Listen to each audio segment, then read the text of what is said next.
Hello guys, welcome to my channel FCI. दोस्तों मैं अर्जुन। दोस्तों आज की हमारी जो वीडियो है ये मेडिकल के ऊपर है। उसमें मैं कंप्लीट मेडिकल के बारे में सारी बातें आपको बताऊंगा जो आप लोगों के लिए जानना काफ़ी ज़रूरी है। इसलिए इस वीडियो को कंप्लीट एंड तक देखना। मेडिकल के बारे में आपके मन में एक भी डाउट नहीं बचेगा।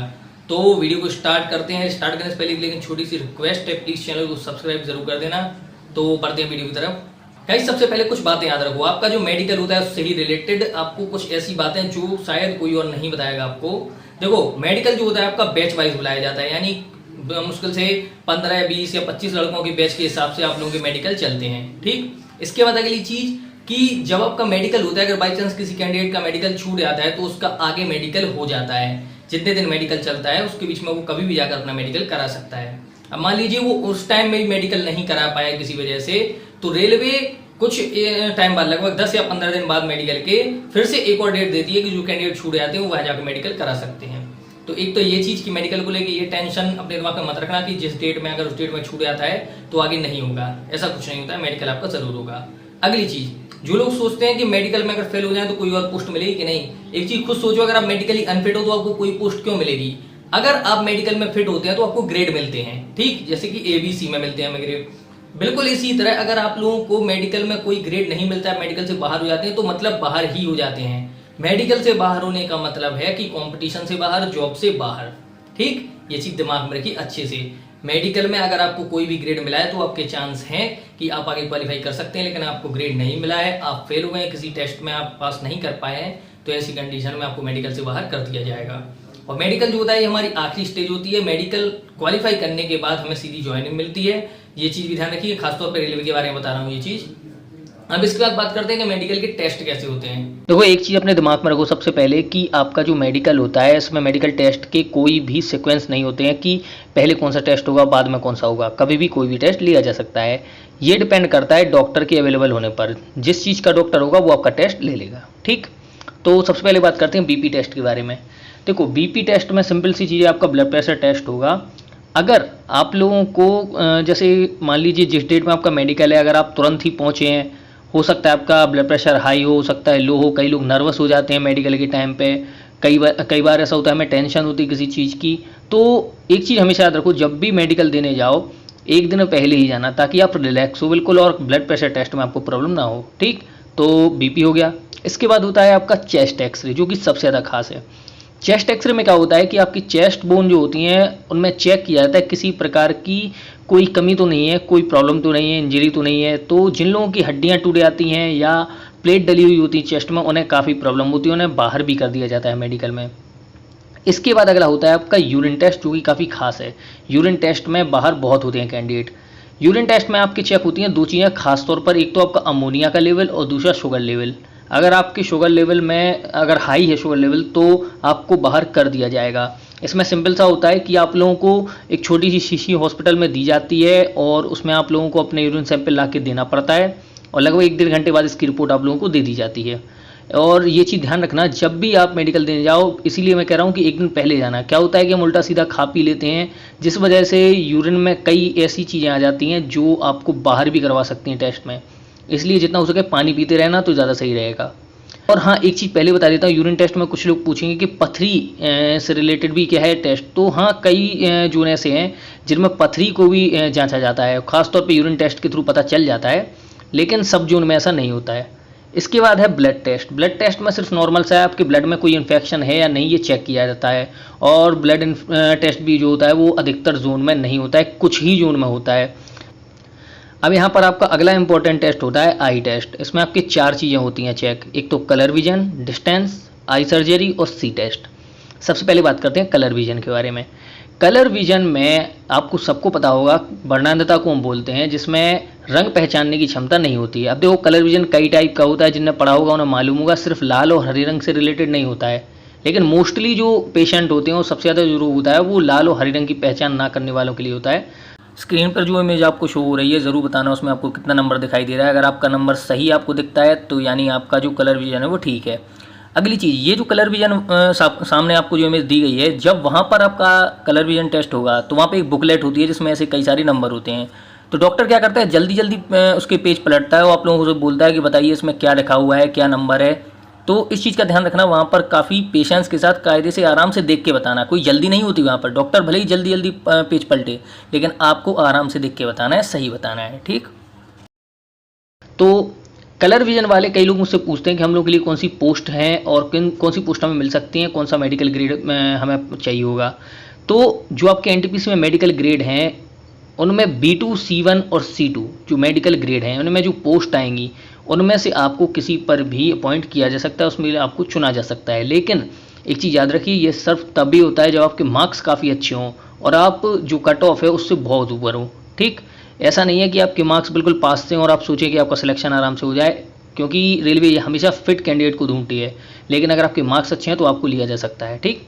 तो B2, C1 और C2 में जो पोस्ट है वो आपके सामने स्क्रीन पर स्क्रीनशॉट ले लेना इसका, इन पोस्ट में आपको चुना जा सकता है। अगली चीज़ डिस्टेंस आई विजन, इसमें आप लोगों को पता है, डॉक्टर के यहाँ भी देखा होगा आपने, जब आप आंखों के डॉक्टर के पास जाएंगे तो वहाँ पर एक चार्ट लगा होता है जिस पे ABCD के कैरेक्टर लिखे होते हैं, वो आपसे पढ़वाए जाते हैं, ठीक। अब यहाँ पर एक छोटी सी चीज़ और बताऊंगा, डिस्टेंस आई विजन में कई लोग पूछते हैं कि मेरा 6/9 है, 6/12 है, एक आँख या दो आँख, कैसा भी हो। आई टेस्ट के मामले में एक चीज़ ध्यान रखिए कि जिस मेडिकल ग्रेड में भी जैसा भी डिस्टेंस आई विजन मांगा जाता है, अगर आपका उतना डिस्टेंट आई विजन नहीं है तो आपको बाहर कर दिया जाएगा, यहाँ पर कोई छूट नहीं मिलती है। अगली चीज़ आई सर्जरी, अगर आपने कभी लेसिक करवाया यानी लेज़र करवाया हुआ है आँख में, तो ऐसी कंडीशन में आपको बाहर कर दिया जाएगा, क्योंकि वहाँ पर आपकी आंखों में एक दवाई डाली जाती है और अगर आपकी आँख की पुतली फैल जाती है तो वो समझ जाते हैं कि आपने लेज़र कराया हुआ है, तो जो भी लेसिक या लेज़र वाले हैं वो बाहर हो जाते हैं। अगली चीज़ है सी टेस्ट, स्क्रीन पर आपके सामने दिख ही रहा है। सी टेस्ट में क्या होता है कि सी के कई सारे शेप होते हैं, छोटे से लेके बड़े तक। इन शेप को आपके सामने घुमाया जाता है, कभी आगे मतलब अप या डाउन या राइट या लेफ्ट ऐसे घुमाया जाता है, और हम लोगों को बताना पड़ता है कि उसका शेप जो है, उसका मुंह जो है किस ओर खुला है। जैसे अभी स्क्रीन पर आप देख सकते हो, इसका जो फेस है वो लेफ्ट साइड खुला हुआ है, अब आप देख सकते हैं राइट साइड खुला हुआ है, इसके बाद अप और डाउन, ठीक।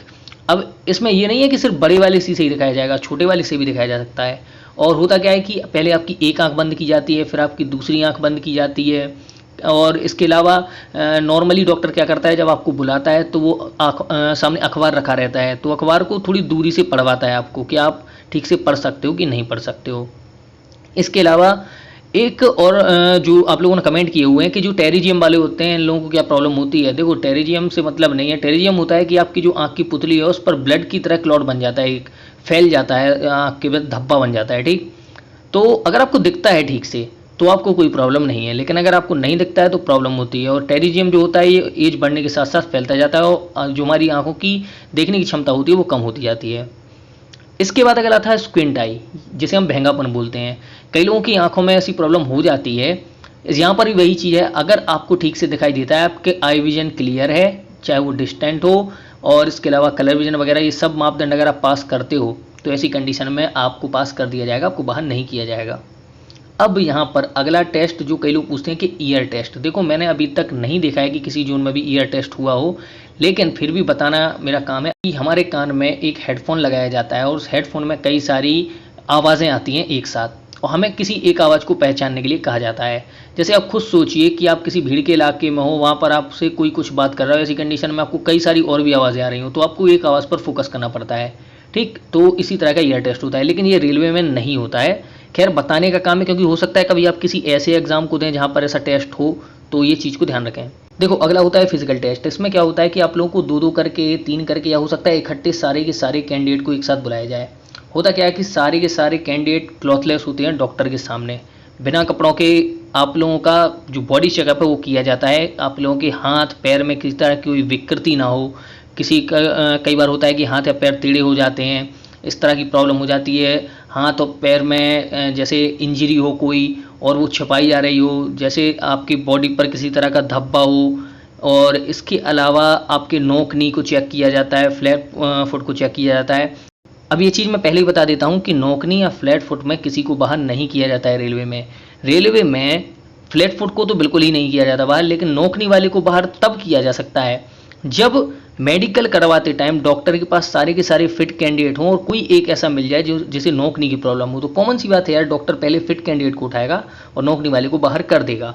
तो इसलिए मैं आप लोगों से कहता हूं कि अगर आपको नोकनी की प्रॉब्लम है तो उसे आप लोग जल्दी ठीक कीजिए। अपने पैरों के बीच में पिलो को लगा के, घुटनों के बीच में पिलो लगा के और रात में सोइए, तो आपको ज़्यादा प्रॉब्लम नहीं होगी, धीरे धीरे आपकी आदत छूट जाएगी। कोशिश करिए रनिंग कीजिए, रनिंग से भी पैरों का शेप सही बनता है। और इसके अलावा ज़्यादा वैसी प्रॉब्लम नहीं है, नोक नी में अधिकतर पास कर ही देते हैं। जिसे बहुत ज़्यादा प्रॉब्लम होती है डॉक्टर उसे परेशान ज़रूर करता है। अगली चीज़ अब होता है हाइड्रोसेल। हाइड्रोसेल आपको पता ही होगा क्या होता है। जब अंडकोशों में पानी भर जाता है तो उसे हम बोलते हैं हाइड्रोसेल। हाइड्रोसेल में अगर आप थोड़े से भी इफेक्टेड हैं तो आपको बाहर कर दिया जाएगा। हाइड्रोसेल में किसी प्रकार की रियायत नहीं मिलती है।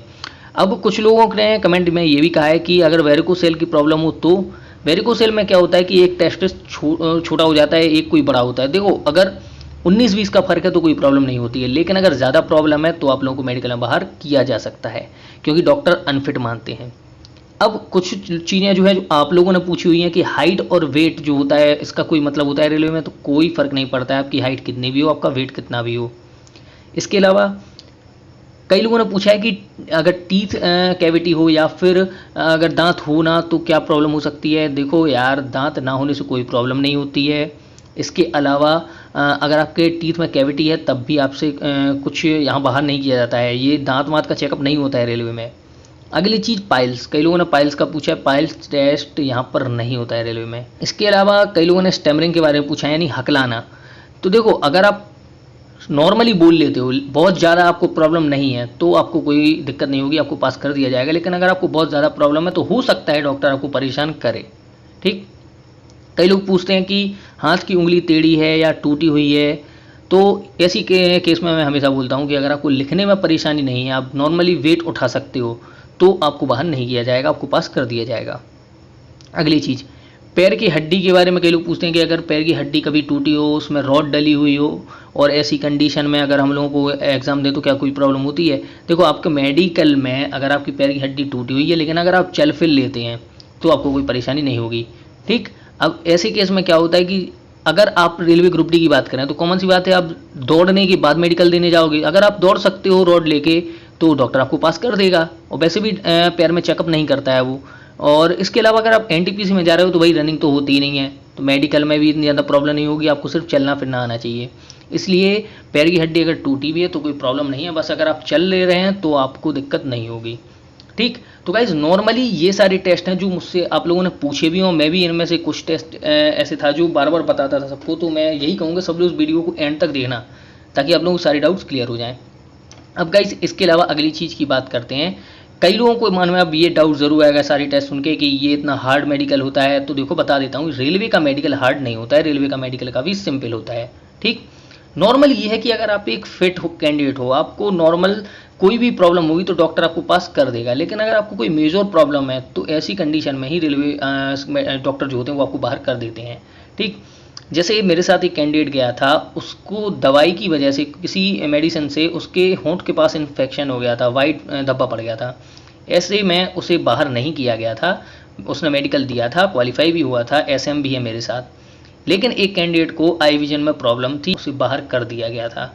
इसलिए बोलता हूँ कि आई विजन में थोड़ा ध्यान रखो, मोबाइल कम चलाना चाहिए, चलाओ जितना चलाना है लेकिन आँखों का ध्यान भी रखो थोड़ा सा।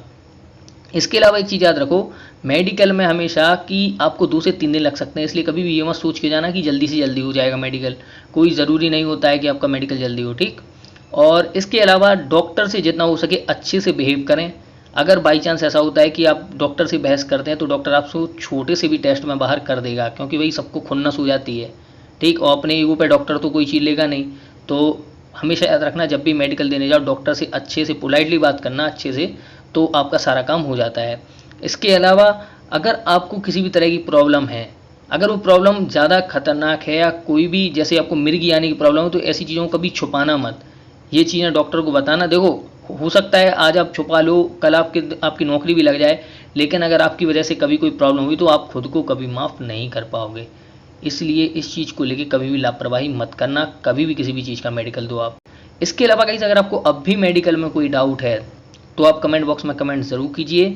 कोशिश ये कीजिए कि हैशटैग उसके बाद मेडिकल क्वायरीज लिखने के बाद फिर आप अपना कमेंट कीजिए, मैं उसका रिप्लाई ज़रूर करूँगा। और इसके अलावा अगर आपको ये वीडियो अच्छी लगी हो तो प्लीज़ वीडियो को लाइक ज़रूर कर दीजिएगा। इसके बाद एक चीज याद रखिए, जो हम मेडिकल का कॉल लेटर होता है उसमें एक चीज साफ दी हुई होती है कि मेडिकल के लिए कम से कम 2 से 3 दिन के लिए प्रिपेयर होके आए, यानी हो सकता है मेडिकल 2 या 3 दिन में हो। तो ये चीज आप लोगों को भी ध्यान रखनी है। मेरा झांसी में जब मेडिकल हुआ था एनटीपीसी का तो 3 दिन में कंप्लीट हुआ था, जबकि इससे पहले 2 रेलवे ग्रुप डी के मेडिकल मेरे कानपुर में हुए थे, वो एक दिन में कंप्लीट हो गए थे। तो वो ग्रुप डी के थे और कम कैंडिडेट थे, हो गए थे जल्दी। यहाँ पर 20-25 कैंडिडेट थे, यहाँ पर ज्यादा टाइम लगा था। अब इसके अलावा अगली चीज, आपके जो मेडिकल होता है उसका एक प्रोफार्मा आप लोगों को मिलता है वहीं पर हॉस्पिटल में। उस प्रोफार्मा में आपको अपनी इंफॉर्मेशन भरनी होती है, उसमें आप भरते हैं अपना नाम, अपना इसके अलावा जो रजिस्ट्रेशन नंबर होता है, जेंडर हो गया, और भी कई प्रकार की चीजें भरते हैं। इसके साथ ही साथ वहां पर और भी कॉलम होते हैं जिसमें वो पूछते हैं कि क्या आपको कोई बीमारी है, क्या आपको चलने फिरने में कोई प्रॉब्लम है, क्या आपको जोड़ों में प्रॉब्लम है, मतलब इस टाइप के कुछ कॉलम बने होते हैं, उन्हें आपको फिल करना पड़ता है। तो इस चीज का ध्यान रखना अच्छे से कि कहीं कोई ऐसी चीज फिल मत कर देना, ऐसी कोई चीज पे टिक मत लगा देना जिसको लेके डॉक्टर आपको बाहर कर दे। तो गाइस, अभी तक ये जितने टेस्ट बता दिए हैं ये सारे के सारे टेस्ट अभी तक होते आए हैं, उनमें से कुछ के होने के चांस नहीं भी रहते हैं। लेकिन आगे रेलवे का क्या प्रोसीजर रहता है, रेलवे मेडिकल में क्या चेंजेशन करता है, ये तो किसी को नहीं पता है, रेलवे ही जानता है। ठीक, और इसके अलावा जो लोग टेंशन होती है जिन लोगों को मेडिकल में, तो अगर आपके मार्क्स अच्छे आते हैं, आपकी पहले की परफॉर्मेंस अच्छी है, तो रेलवे भी ये सोचता है कि जो पढ़ने लिखने वाला कैंडिडेट है सबसे पहले उसे ही सिलेक्ट किया जाए। तो आपकी कट ऑफ भी काफी ज्यादा यहाँ पर मायने रखती है। इसलिए अगर आपके मार्क्स अच्छे आते हैं, आपकी पोस्ट प्रेफरेंस सही भरी हुई है, तो मेडिकल में आपको कोई भी ग्रेड मिल जाए आप आराम से जॉब ले लोगे। तो इसलिए मेडिकल को हल्के में मत लेना, मेडिकली खुद को फिट रखने की पूरी कोशिश करना, और जो टेस्ट और जो चीजें मैंने बताई उन पर ज्यादा फोकस करना। और गाइस, इसके अलावा अगर आप चाहते हैं कि डॉक्यूमेंट वेरिफिकेशन पे एक सेपरेट वीडियो मैंने इसमें आपके सारे डाउट्स क्लियर हों, तो प्लीज कमेंट बॉक्स में #डॉक्यूमेंट वेरिफिकेशन टाइप जरूर करना। इससे मुझे पता चलेगा कितने लोग चाहते हैं कि डॉक्यूमेंट वेरिफिकेशन के ऊपर वीडियो बननी चाहिए। और अगर आप चाहते हो कि आपको ऐसी वीडियोस मिलती रहें तो चैनल को सब्सक्राइब जरूर कर लीजिए, नोटिफिकेशन बेल ऑन कर लें ताकि ऐसी वीडियोस आपको रोज मिलती रहें। तो मिलते हैं अगली वीडियो में।